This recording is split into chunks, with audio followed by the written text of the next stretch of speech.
안녕하세요. 사운드머니입니다. 예전 영상에서 몇몇 분들께서 트래블 룰에 대해서 말씀하신 게 있어서 저도 좀 궁금해지는 게 있더라고요. 그래서 한번 찾아봤습니다. 저는 미국에 있다 보니까 트래블 룰에 대해서 그냥 들어만 봤는데요. 아직까지는 미국에서는 입출금이 자유로워서 그냥 트래블 룰이 뭐 개인정보 등록 이 정도인 줄 알았는데 한국은 상황이 좀 많이 다른 것 같더라고요. 그래서 오늘 한국 상황도 어떤지 한번 찾아봤습니다. 먼저 트래블 룰에 대해서 간략히 설명을 한다면 여기 FATF 이 기관에서 자금 세탁을 방지한다고 만든 룰이라고 합니다. The Financial Action Task Force 줄여서 FATF라고 하네요. 그래서 간략히 말하면 암호화폐를 옮길 때 사용자 정보를 밝히고 공유하자 뭐 이런 내용이죠. 아무튼 여기 FATF에서 뭐 좋은 일을 한다고 합니다. 뭐 정부 입장에서는 이런 거 하면 세금도 거기 편하고 나쁘진 않겠죠. 미국도 트래블 룰을 적용하는데 거래소끼리 사용자 정보나 거래 내역을 공유하는 정도인 것 같습니다. 규제에 맞춰서 미국에서는 트러스트라는 것을 만들었다고 하네요. 그래서 사용자들의 어떤 거래 내역 같은 거를 거래소들끼리 공유할 수 있다고 합니다. 어차피 개인들이 거래소를 사용하려면 개인정보를 줘야 하기 때문에, 그리고 이 트러스트는 이제 거래소들끼리 내부적으로 공유하는 거기 때문에 사용자들에게 있어서 큰 변화는 없어 보입니다. 그런데 한국에서는 개인 지갑으로 출금이 안 될 수도 있다는 그런 얘기가 있더라고요. 그리고 출금을 하려면 거래소에서 전화가 온다는 그런 얘기도 들었습니다. 아니면 나중에는 하드웨어 지갑을 거래소에 등록을 해야 된다, 이런 얘기도 들었고요. 한국 거래소 경험이 있으신 분들은 댓글에 경험을 남겨주셔도 좋을 것 같습니다. 개인 지갑의 출금을 막는다거나 아니면 개인 지갑의 주소를 등록을 해야 된다는 건 솔직히 가두리 양식이 아닌가요? 이런 규제가 무서워서 비트코인을 못 사는 사람도 있을 것 같고, 그래서 참 안타까운 생각이 듭니다. 중국 같은 경우도 그냥 정부가 비트코인 암호화폐 쓰지 마, 채굴하지 마, 그냥 한번 차단해 버리니까 끝이죠.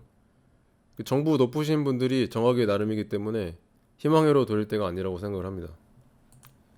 미국이 나름 자유도가 높은 나라라고 하지만 미국에서도 진성 비트코이너들은 절대로 거래소에 비트코인을 두지 말라고 합니다. 맥스카이저 같은 경우도 절대로 비트코인을 거래소에 두지 말고 하드웨어 월렛을 통해서 개인적으로 보관하라고 조언을 합니다. 미국도 옛날에 정부가 금을 압류한 적이 있었고, 지금 비트코인을 똑같이 하지 않는다 그런 법은 없겠죠. 맥스카이저 인터뷰를 들어보면 이런 금 압류에 대한 이야기를 자주 하더라고요. 이건 제가 예전에 본 기사인데 굉장히 좀 흥미로웠다고 생각이 들었는데요.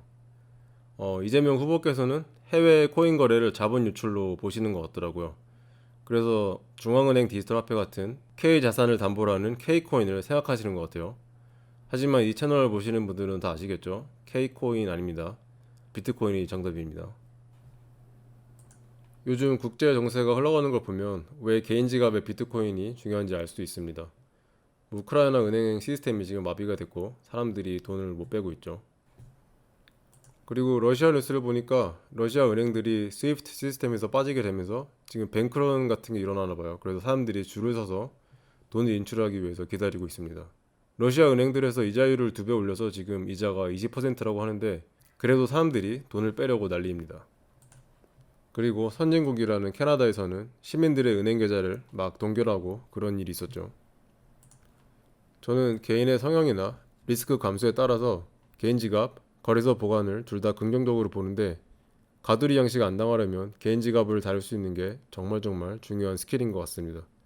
어떻게 보면 생명을 구할 수 있는 그런 기술이 아닐까 생각을 합니다. 지갑이 아직 없으신 분들은 하드웨어 지갑을 하나 사서 CD키를 생성하고 종이에 적어서 안전하게 보관하고 CD키를 외우면 끝입니다. 그래서 인터넷에 하드웨어 지갑에 대한 튜토리얼도 많으니까 그거 보면서 소액으로 전송도 해보고, 저는 이게 반드시 필요한 스킬이라고 생각을 합니다. 급한 경우는 바로 인터넷에서 지갑을 다운받아서 핫 월렛으로 하드웨어 지갑 없이 CD키를 만들고 지갑을 만들 수도 있겠죠.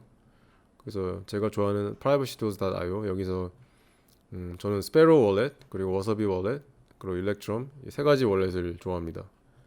핫 월렛은 인터넷과 연결되어 있기 때문에 해킹의 위험이 있고, 핫 월렛은 소액 보관용이나 비상용으로만 추천합니다. 제가 프라이버시 툴에 있는 지갑을 선호하긴 하는데 엑소더스도 굉장히 좋은 것 같아요. 약간 프라이버시 툴에 있는 지갑들은 좀 인터페이스가 어려운 반면에 엑소더스는 디자인이 굉장히 잘 돼 있어서 편하더라고요. 그래서 이것도 하드 월렛으로 사용할 수도 있고 하드웨어 월렛과 연결해서 사용할 수도 있는데 현재는 트레저 월렛만 지원하는 걸로 알고 있습니다. 아직 지갑이 없으신 분들은 월렛이 여러 가지가 있으니까 잘 조사해 보시고 이게 지갑도 여러 개 테스트 삼아서 만들어 보고 연습을 해보시는 것을 추천드립니다. 한국도 엘살바도르처럼 그냥 다 규제 없애버리고 확 열어버렸으면 좋을 것 같은데 좀 안타깝습니다. 그래서 엘살바도르는 비트코인 덕분에 지금 관광객이 30% 많아지고 그리고 GDP도 10% 이상 올랐다고 합니다. 앞으로 미래 엘살바도르는 볼케이노의 기적으로 불리우며 비트코인 경제의 중심이 되지 않을까 그런 생각을 해봅니다. 비트코인은 중립적이고 정부가 K 하이퍼 인플레이션을 만들든 말든 영향을 받지 않는, 정부가 통제할 수 없고 뺏을 수 없는 현재 가장 안전한 비상 상황에서 빛을 발하는 자산입니다. 문제가 생기면 CD키 그냥 외워버리고 자산을 온전히 지킬 수 있습니다. 물론 지금은 은행도 괜찮고 거래소도 괜찮을 수 있습니다. 계속 괜찮기를 바라고요. 하지만 하드웨어 지갑이 없는데 갑자기 반드시 하드웨어 지갑이 필요한 시기가 온다면 그때는 너무 때가 늘 수도 있겠죠. 개인의 선택에 달린 것이지만 비트코인이라는 자산의 장점을 살려서 스스로 보관하는 것이 비상시에 빛을 발할 것이라 생각합니다. 이상입니다. 감사합니다.